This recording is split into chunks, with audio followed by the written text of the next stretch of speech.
Bonjour à tous et bienvenue dans Les Yeux Brouillés. Aujourd'hui, on prend le petit déjeuner avec Sarah Lemarcy, qui est créatrice du blog La Rouennaise.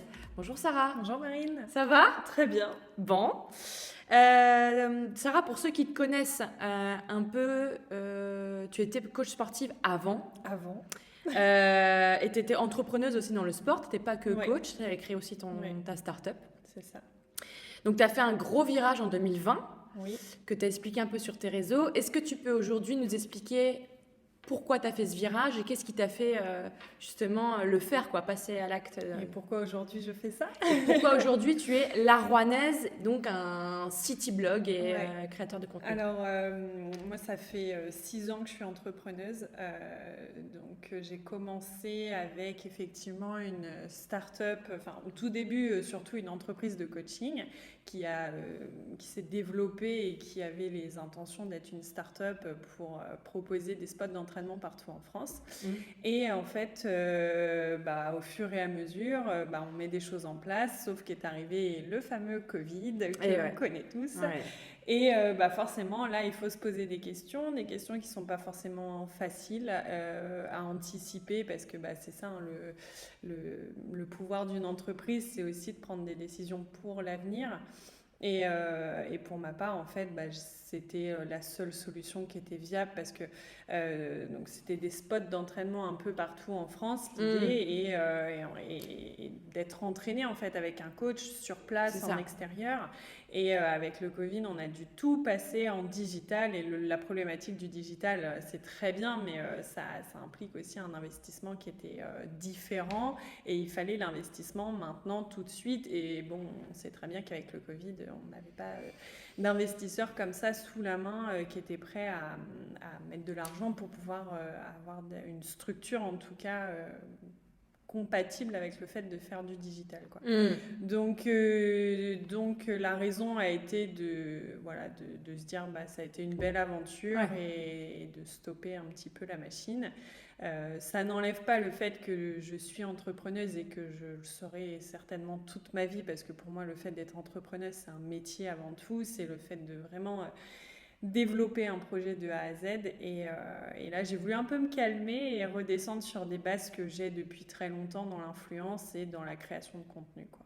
Ouais, donc ça veut dire qu'en fait, déjà avant, quand tu étais dans le sport, tu avais quand même une présence sur les réseaux. J'avais une présence sur les réseaux, sur Instagram essentiellement. J'avais à l'époque aussi, quand j'ai commencé, un blog sur l'activité physique au quotidien, plutôt tourné vers l'activité physique adaptée et comment se remettre en forme quand on veut perdre du poids. J'étais beaucoup dans cette dynamique. Et il y a quelques mois, j'avais un peu délaissé l'influence parce que on peut pas tout faire non plus dans la vie.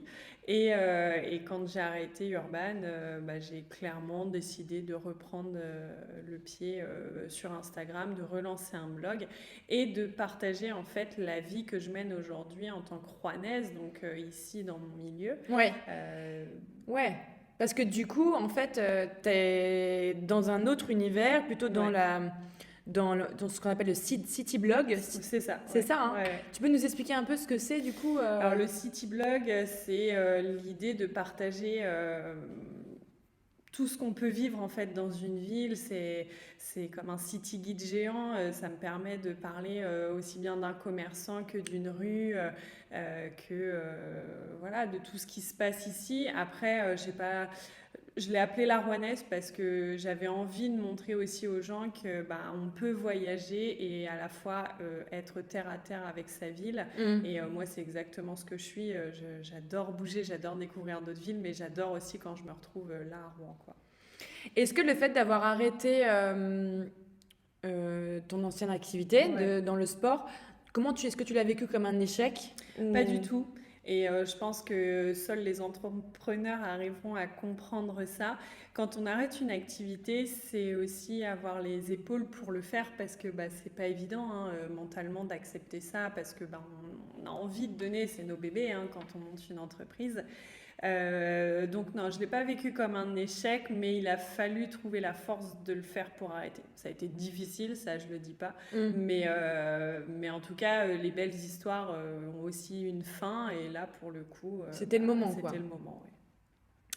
Donc le sport fait toujours partie de ta vie. Tu as encore une routine sportive. En plus, tu fais encore quelques coaching de temps en temps? Ouais, je suis encore coach sportive essentiellement le lundi. J'ai encore des clients que je garde parce que j'adore. C'est bien, ouais. Et puis, enfin voilà, moi je viens du milieu sportif, je suis une ancienne nageuse de haut niveau. J'ai ce besoin en fait toujours d'inculquer mes valeurs envers le sport. Et du coup, voilà, j'ai gardé un peu de coaching et aujourd'hui, ça me permet aussi d'avoir beaucoup plus de temps pour moi pour pouvoir aller vers mes ambitions en termes sportifs. Ouais. Avant, je faisais beaucoup de natation et ça fait 6 ans, 5 ans que je suis essentiellement dans le running et dans le trail, donc il fallait en fait... Là, tu prépares un truc là pour un prochain projet sportif? C'est ça. C'est quoi? En gros, j'ai fait en 2019 le Half Marathon du Pérou. C'était 160 km en plein désert de l'Ica. Ça a été l'expérience la plus folle de ma vie, dans tous les termes, aussi bien difficile que sportif, mais qui, voilà, je recommencerai 100 fois s'il fallait. Mais du coup, voilà, moi je vais toujours crescendo et j'en ai jamais assez dans le sport. Et là, j'aimerais en 2022 pouvoir courir le marathon des Sables en entier. Donc, c'est le double. C'est énorme. Ouais. Donc, c'est combien de kilomètres? C'est 260 kilomètres en plein désert du Maroc. Un truc simple. Un truc simple. Ouais, un truc facile. Ouais. Tu vas y aller toute seule ou tu vas le faire accompagner? Pour le moment, c'est pas prévu que je le fasse accompagner. À voir, je sais pas. Peut-être que... Après, on se connaît, donc forcément, il y a d'autres gens qui le feront et que je retrouverai là-bas sur place. Mais pour le moment... Tu commences ton entraînement, parce qu'à mon avis, tu dois avoir un entraînement... Ouais, c'est même au-delà d'un entraînement. Là, on est plutôt dans une grosse planification parce que c'est pas tout le temps pareil sur le terme. Là, pour le moment, c'est surtout la reprise de la course à pied parce qu'on est encore en février qui fait pas très très chaud. Donc, je vais courir, mais on est assez limité dans ce qu'on peut faire en extérieur. Mais oui, là pour le moment, c'est surtout la remise en condition avec la course à pied, l'appréhension du kilométrage et petit à petit, après, ça va être des entraînements, surtout sur cet été, un petit peu plus, un peu plus hard, où on va aller chercher des temps, etc. Ouais. En espérant aussi que les compétitions vont pouvoir réouvrir pour s'entraîner, quoi. J'espère pour toi.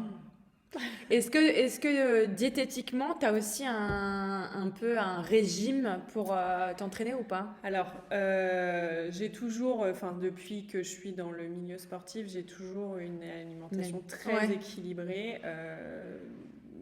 J'évite beaucoup les viandes, je mange énormément de légumes parce qu'à contrario de ce qu'on peut penser, c'est pas parce qu'on mange beaucoup de féculents qu'on va courir vite.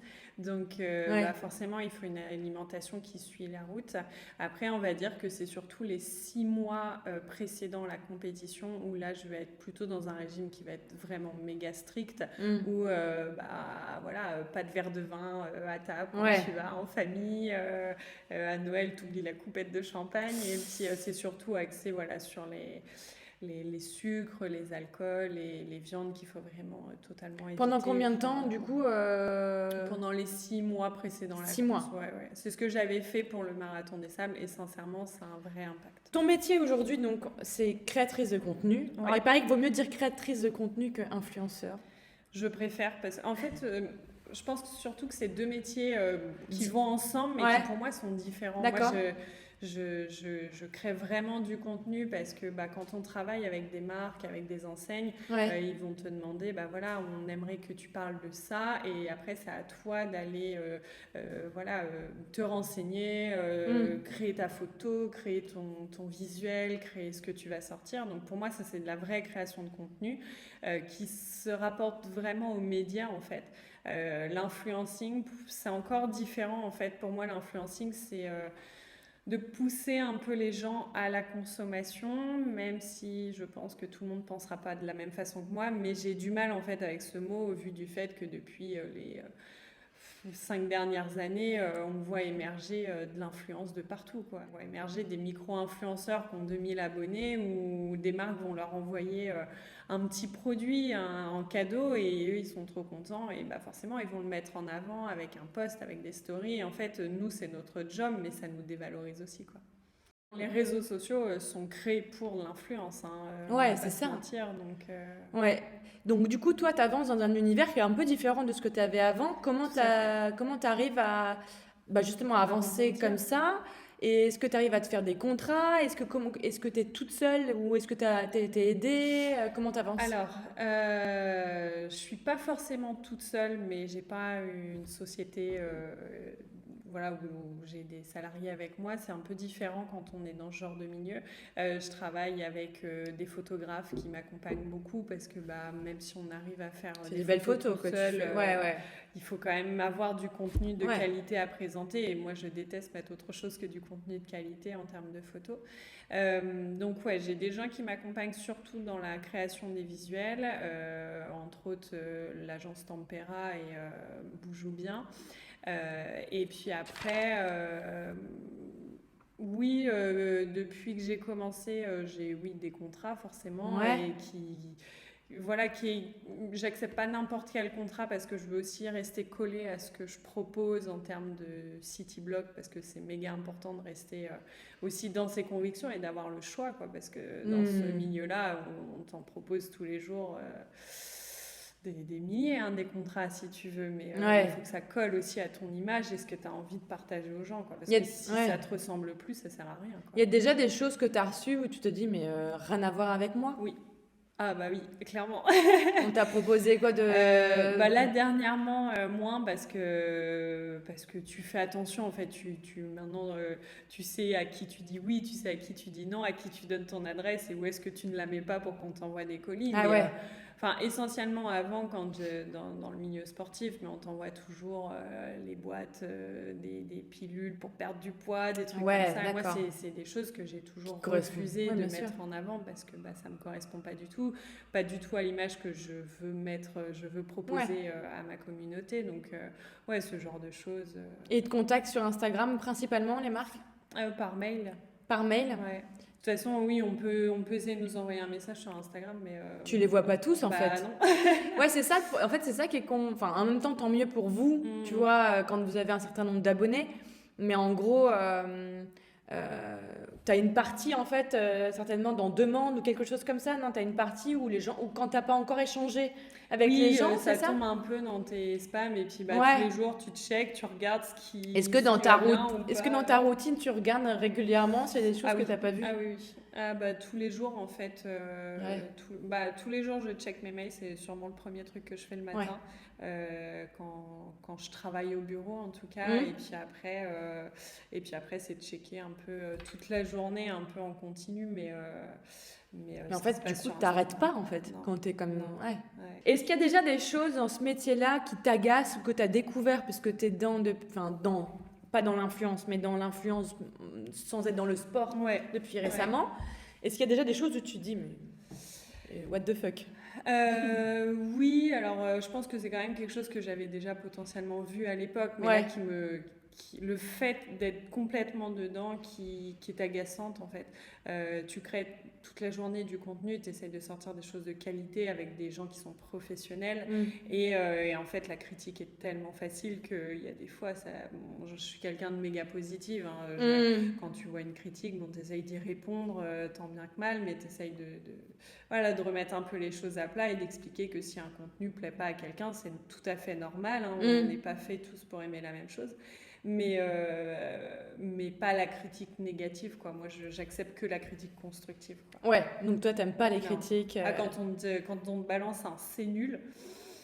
Ouais. Mais pourquoi? Est-ce que tu réponds du coup à ces gens-là ou pas forcément? moi j'ai tendance à répondre quand même pour replacer un peu les choses, le contexte et faire comprendre aussi que bah oui, on peut se prendre des critiques négatives, mais expliquez-les parce que juste avec un c'est nul, nous on peut pas savoir si c'est parce que en termes de créa c'est pas bien ou ce qu'on va dire c'est pas bien ou voilà, mais faut nous l'expliquer quoi parce que Après, je pense que plus tu vas avoir d'abonnés, plus tu vas en avoir. oui, bah, ça c'est évident. Autant je réponds quand il y a besoin de répondre, autant quand on voit que c'est vraiment trop déplacé, bon, bah, on les met de côté. Ouais, puis, ça sert à rien de perdre du temps. Non, voilà.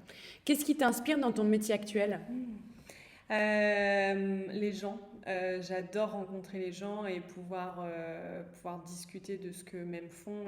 Et en fait, moi, je me construis beaucoup autour de ce que j'apprends autour de moi. Et en fait, c'est les histoires quand on te dit, bah, moi, j'ai fait ça, j'ai envie de faire ça dans la vie. Et là, tu te dis, mais oui, mais c'est méga inspirant, en fait. Donc, ouais, je m'inspire beaucoup des gens. J'étais quelqu'un à l'époque, je me rappelle même encore au lycée, quelqu'un d'hyper timide. Ah ouais?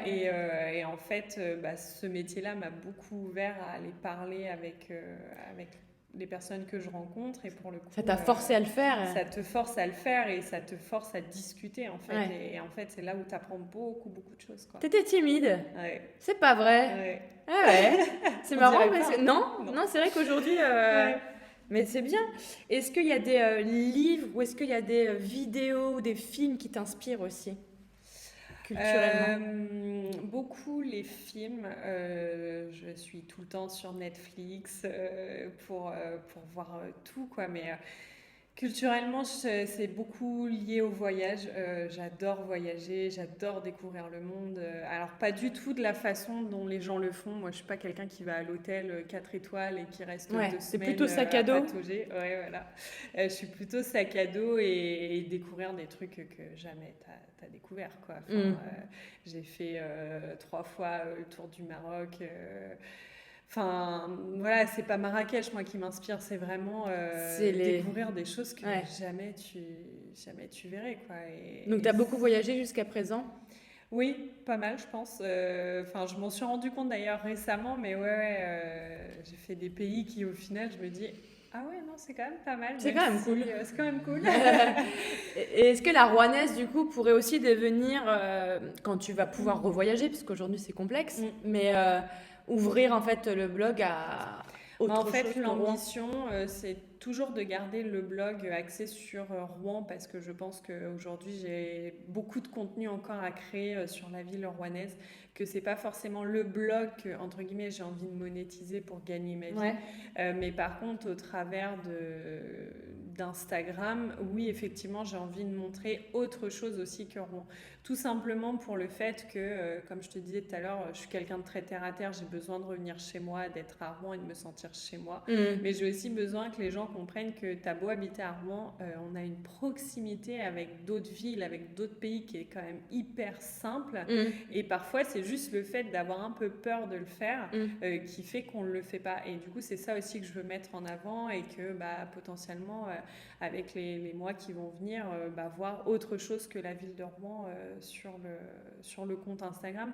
J'aimerais, dans le blog, effectivement, garder une partie un peu city blog où tu pourrais aller directement voir tout ce que j'ai fait en termes de déplacement et de voyage et que je puisse donner mes meilleures adresses. Mais je ne pourrais pas être aussi complète sur tous les endroits où je vais comme je le suis avec la ville de Rouen. Ouais, c'est sûr. Et à quoi ressemble ta journée type? Est-ce qu'on a vraiment une journée type? Ma journée type, alors j'en ai deux. J'ai la journée type bureau, où là je me lève assez tôt le matin, 7h30. Je prends un café, je me prépare, je vais au bureau et là je me mets à bosser quasiment toute la journée de 8h30 jusqu'à, en ce moment on va dire 16h30, 17h.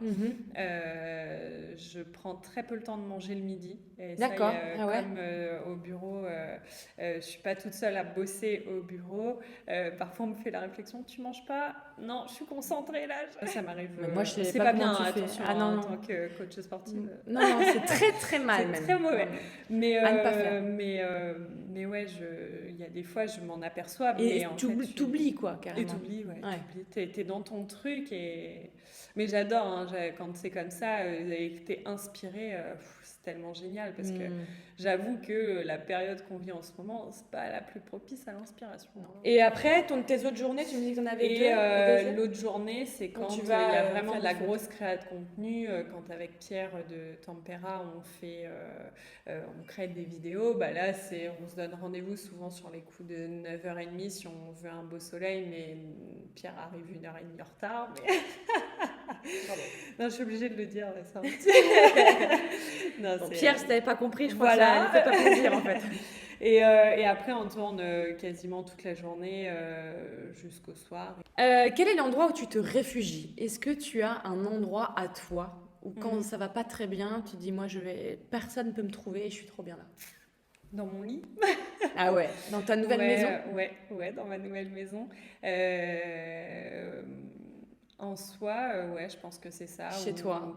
Ou si ça va vraiment pas et que j'ai besoin, je pars un peu de Rouen et puis je retourne chez mes parents, je vais chez ma meilleure amie. Ouais. Ta famille, c'est ton refuge. Ouais. Ta maison, d'ailleurs, tu as un compte parce que tu as rénové ta maison. Ouais, j'ai un petit compte sur la rénovation de ma maison. Ouais, qui est top. Tu avais fait des super vidéos. Ouais, que j'ai pas fini, que je terminerai, promis. C'est long à faire. C'est tellement très long à faire. Et puis plein de choses entre deux. Et puis voilà, j'ai pas eu le temps de les terminer, mais je prendrai le temps de le faire. C'est un beau projet. Mais ça a été le plus gros projet en tout cas de ma vie. J'ai toujours voulu ça. Enfin, autant j'adore créer dans le digital, autant j'adore créer de façon manuelle. Et la maison, ça a été l'aboutissement. T'as appris des choses en plus. T'as appris à carreler. Moi, t'as carrelé ta salle de bain quand même. Des carreaux qui font 1 mètre. Mais c'est plus simple que ce qu'on croit. C'est vrai ? Ouais. Ça fait penser un peu au do it yourself que tu peux faire plus jeune, tu vois, c'est assez rigolo. En fait, il y a rien de compliqué dans la maison, il y a rien d'impossible. Et aujourd'hui, on a la chance aussi d'avoir YouTube. Et moi, quand je savais pas faire un truc, tu vas sur YouTube, tu tapes ce que tu as besoin de voir, et là, tu tombes sur les vidéos, et là, tu dis... Ah ouais, il y a quand même pas mal de tutos et au final, c'est simple. Ça se fait quoi. Ça se fait bien. Il y a peut-être des petites choses dans l'électricité, des choses comme ça qui sont un peu plus complexes, quoi. Mais j'ai refait l'électricité aussi. Mais j'ai vu. Alors, en fait, en le disant, je me suis dit, en fait, elle l'a fait quand même. Ouais, j'ai fait tout. L'électricité, la plomberie. La seule chose que j'ai pas fait dans la maison et qu'on a fait intervenir quelqu'un à l'époque, c'était pour le placo. Parce que je savais pas faire et c'est sûr. Que c'est méga long, quoi. Enfin, quand tu sais pas, c'est méga long. Quelle est ta vision pour la Rouennaise ? Donc, aujourd'hui, tu es un city blog. Si je te demande ta vision à plus 5 ans ou plus 10 ans ? 10 ans, je sais pas. En tout cas, dans les 2 prochaines années à venir, on a déjà des projets par rapport à la chaîne YouTube. Donc là, on l'a mis un petit peu en stand-by parce qu'on avait chacun des petits projets à gérer de nos côtés personnels avec Pierre. Mais on a l'ambition, en tout cas, de développer la chaîne et de proposer évidemment des choses sur Rouen, mais aussi comme je disais un peu tout à l'heure, de s'en aller un peu de Rouen et de montrer qu'il y a d'autres villes qui sont génialissimes, quoi, avec des choses à faire, etc. Donc on a des petits projets là qui vont arriver sûrement en mars, mais ouais. Top. Et du coup, plus développer YouTube, garder le blog. Ouais. Ah, le blog, c'est certain parce que moi, c'est tellement des médias qui sont totalement différents qu'on les aborde pas du tout de la même façon et c'est aussi des algorithmes qui sont complètement différents, donc il faut les entretenir, tous ces médias-là, mais on s'adresse pas du tout aux gens de la même façon et tu vas pas aller sur YouTube chercher la même chose que sur un blog ou sur Instagram. Donc c'est mes 3 médias tu gardes ces choses là. Ouais. Est-ce que tu es sur les autres trucs genre TikTok, etc. J'y étais pendant le confinement parce que je trouvais ça super rigolo. T'as dansé ? Parce qu'elle danse toute. Hein. Non, j'ai fait des petits défis sportifs, moi. Ah ouais, bien. Ouais, mais t'as arrêté ? Ouais, parce qu'en fait, c'est pas un média que pas ta cible. Voilà, c'est pas ma cible, c'est très très jeune, hein, TikTok. Et puis, mais de moins en moins en fait. Ouais, je disais ça, vrai. mais t'en as quand même beaucoup qui. Mais je me retrouve pas forcément dans TikTok comme je me retrouve sur Instagram ou sur YouTube. Donc non, TikTok c'est moins mon délire. T'es moins dedans. Ok, à quel moment tu pourrais te dire dans ta vie, bah là ça y est, j'ai réussi. Bah, je pense que quand j'aurais couru 260 km, j'aurais dit j'ai réussi. Ah ouais, je pourrais même te faire une vidéo. Donc c'est vraiment le sport quand même qui te... C'est beaucoup le sport, mais je pense que, parce que j'ai des ambitions aussi en termes d'entreprise pour un jour recréer un gros projet commercial, mais le jour où j'aurais réussi à recréer ça, sûrement que je me le dirai. C'est parce que je trouve, c'est là aujourd'hui, oui, c'est une entreprise, la Rouennaise, mais c'est encore différent qu'un projet commercial comme j'avais pu commencer à monter avec la start-up d'Urban. Ouais, c'est plus un média en fait. C'est ça. Là aujourd'hui, je suis dans le média, je suis dans la découverte, parce que beaucoup de gens me diront, mais ce que tu fais aujourd'hui, c'est pas du travail. Effectivement, t'en as des gens qui te disent ça devant le bureau tous les jours. Ouais. On me dit souvent que ma vie est un concept, quoi. Moi, travailler est un concept. Hein. Ah ouais. Parce que, mais ce qui est un peu vrai aussi, parce que je suis pas quelqu'un qui, quand j'aime pas faire quelque chose, je le fais pas. J'ai pas un patron au-dessus de ma tête, et ça va faire 6 ans que c'est comme ça. Ouais, puis t'es hyper jeune là. Je suis hyper jeune et j'ai jamais eu, même dans mon ancien job où quand j'ai commencé, j'étais coach sportif pur et dur pour le coup, mais voilà, t'es pas contraint à faire des choses que t'as pas envie, et du coup, tout ce que je fais depuis 6 ans en termes d'entreprise, je le fais parce que j'ai envie de le faire, donc forcément, je suis pas contrainte de mon job, donc... Et il y a beaucoup de gens qui n'arrivent pas à comprendre comment c'est possible, mais parce que tu prends le risque aussi de te réveiller un matin en te disant je ferme ma boîte, quoi. Et normalement, je devais rien relancer. Hein. Quand j'ai fermé Urban, je me suis dit Sarah, prends le temps, prends au moins 6 mois histoire de prendre un peu de recul. Hein. Et j'ai pas réussi. J'ai pas réussi parce que j'ai des ambitions, je suis engagée dans mes valeurs en fait. Et quand je me suis dit Sarah, relance un blog, tu vois, en attendant, et en fait je me suis lancée à 100 000% dedans. Et voilà. En plus, tu avais quand même une communauté déjà, donc en fait, sinon c'était perdu, quoi. C'est ça. Voilà. Très bien. On va passer au toaster. Donc le toaster, c'est 6 questions rapides, 6 réponses rapides. C'est angoissant. Oui, c'est très angoissant. Toaster, c'est chaud et ça va vite. Ton sport préféré? La course à pied. Le plus beau voyage de ta vie? Le Pérou. Ah, le Pérou? Pourquoi? Parce qu'en fait, on est arrivé à l'aéroport, on nous a fait monter dans des bus, après dans des camions. Et de là, en fait, on est sorti de la civilisation et on nous a déposés en plein désert de l'Ica. Et ça a été le moment pour moi le plus dingue de ma vie. Ouais, tu m'étonnes. On te fait monter dans un camion militaire. Je sais pas, on était 20 peut-être dans le camion. Et en fait, d'un coup, tu vois plus une route, tu vois plus une personne, et tu es en plein désert. Et on te largue, on était à côté de la plage quand on te largue là, et on te dit, là, tu vas passer la semaine à aller courir tous les jours entre 30 et 60 bornes. Et voilà, je me suis retrouvée là, au bout du monde en fait. Et vraiment avec cette impression d'être au bout du monde, quoi. Génial. Et le mieux, c'est qu'on n'avait pas de réseau. Donc en fait, là, tu vois, ton téléphone, tu le mets dans la pocket et là, t'es coupé du monde, quoi. Et c'est vraiment les moments que je préfère. Non, tu m'étonnes, on adore. T'es plutôt samedi soir ou dimanche matin? Samedi soir. Tu sors quand on peut, quoi. Ouais. Le métier de tes rêves? Là, faut aller vite. Oh, t'inquiète. Le métier de mes rêves. En fait, je crois que je suis en plein dedans. La création de contenu, tout ce qui est dans la photographie, etc. C'est une passion depuis longtemps. Après, le métier de mes rêves quand j'étais plus jeune, c'était d'être styliste. Ah. Eh ben, ça veut pas dire que ça va pas arriver. C'est ça, encore quelque chose qui te plaît aujourd'hui ou... Oui. Ouais. En fait, je pense que, moi, je suis quelqu'un qui crée, tu vois, j'ai besoin de créer tout le temps. Et quand j'étais gamine, je me réveillais le samedi, le dimanche matin, mais avant tout le monde dans la maison, et je prenais des bouts de tissu et je faisais de la couture avec... bien. Enfin, c'était... C'était ton truc. Ouais, c'était mon truc. Le défaut ultime pour quelqu'un? D'être paresseux. Ah ouais. Je supporte pas ça. Non.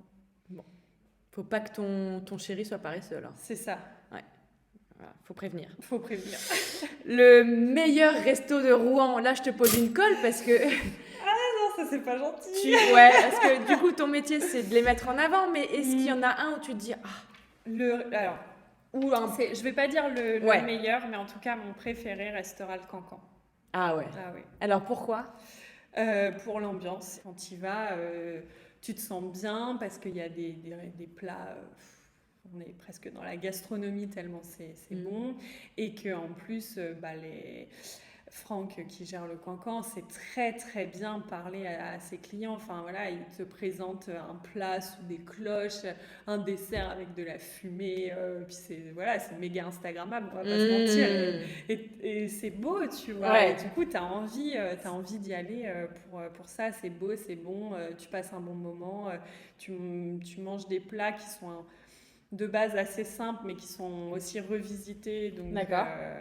Donc c'est sûrement... c'est ton best. Ouais. Mais c'est pas... Je veux pas dire c'est que pas c'est le meilleur. parce que, sinon... Voilà. Non, et en plus, à Rouen, il y en a un paquet de très très bons. Donc, c'est une vraie colle que je te pose. Ouais. Et je les ai pas tous testés. Et tu les as pas tous testés.